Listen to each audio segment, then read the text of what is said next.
Praise the lord. యేసునామమే జయము. మన రక్షకుడు మన విమోచకుడైన యేసుక్రీస్తు అతి పరిశుద్ధమైన నామములో అందరికీ వందనాలు.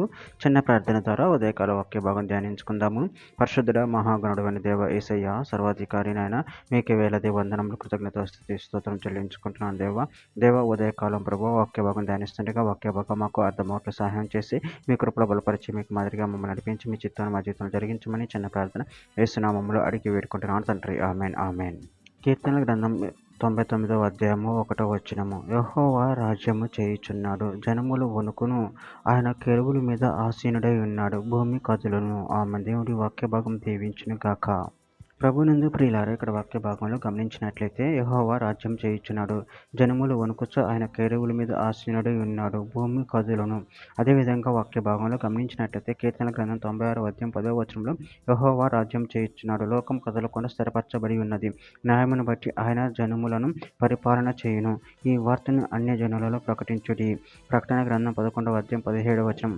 వర్తమాన భూతకాలంలో ఉండు దేవుడవైన ప్రభువా, సర్వాధికారి, నీవు నీ మహాబలమును స్వీకరించి ఏలుచున్నావు కనుక మేము నీకు కృతజ్ఞతాస్తుతులు చెల్లించుచున్నాము.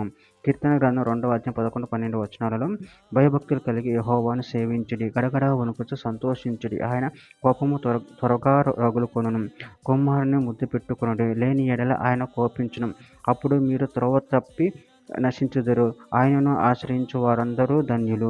నిర్గమకాండం 25వ అధ్యాయం 22వ వచనం. అక్కడ నేను నిన్ను కలుసుకొని కరుణాపీఠం మీద నుండి, శాసనములు గల మందసం మీద నుండి, 2 కెరూబుల మధ్య నుండి నేను ఇశ్రాయేలీయుల నిమిత్తం మీకు ఆజ్ఞాపించు సమస్తమును నీకు తెలియజెప్పెదను. రాజులు 2వ గ్రంథము 19వ అధ్యాయం 15వ వచనం. యెహోవా సన్నిధిని ఇట్లని ప్రార్థన చేసెను. యెహోవా, కెరూబుల మధ్యను నివసించుచున్న ఇశ్రాయేలు దేవా, భూమి ఆకాశము కలగజేసిన అద్వితీయ దేవా, నువ్వు లోకమందున్న సకల రాజ్యములకు దేవుడివై ఉన్నావు. దినవృత్తాంతం 2వ గ్రంథం 29వ అధ్యాయం 11వ వచనం.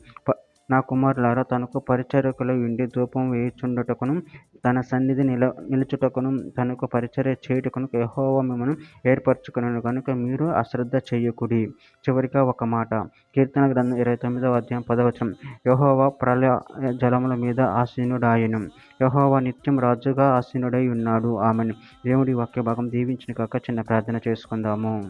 పరిశుద్ధుడ మహాగణుడు అని దేవ యేసయ్య, మీరు ఇచ్చిన వాక్యదానాన్ని బట్టి ప్రభు కృతజ్ఞతలు చెల్లించుకుంటున్నాను తండ్రి. మీరే మాకు రాజై ఉన్నారు తండ్రి. సకల రాజ్యములకు సకల పూర్వ విశ్వములకు మీరే రాజై ఉన్నారు ప్రభావ. అందరిని బట్టి ప్రభు కృతజ్ఞతలు చెల్లించుకుంటూ మీ ప్రేమ కృపను మమ్మల్ని నిరంతరం కాచి కాపాడి నిన్ను ఆజ్ఞ గాయకు నిన్ను మహిమపరిచే శక్తిని అనుగ్రహించమని చిన్న ప్రార్థన నామములో అడిగి పెట్టుకుంటున్నాను తండ్రి. ఆమెన్.